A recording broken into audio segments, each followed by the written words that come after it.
के कहाँ से हुनर लइलू हो दिलवा तोड़े के।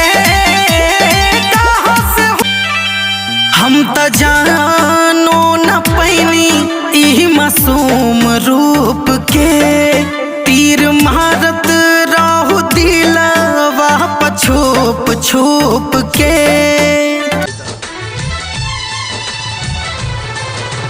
याद बा हमरा खातिर तू हर तूफान से टकरा जानू हमरा एक आवाज पे दौरन बाबरी होके आ जालू।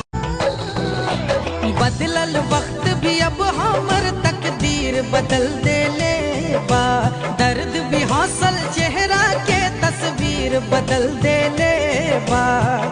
खामोशी से देखा यारो हमर मौत के तमाशा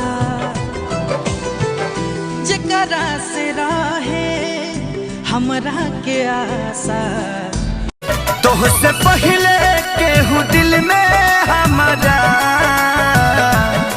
सुन आइल चाहे कोइल न रहे ई प्यार कल परस। हम त जानो न पैनी ई मासूम रूप के तीर मारत रहू दिलवा छुप छुप के।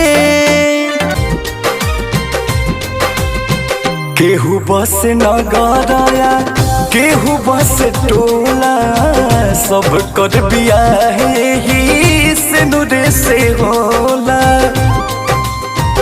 हंसे ले ऐसे जैसे ओकरा लाज ना भइल लागत कि प्यार के मोहताज ना भइल।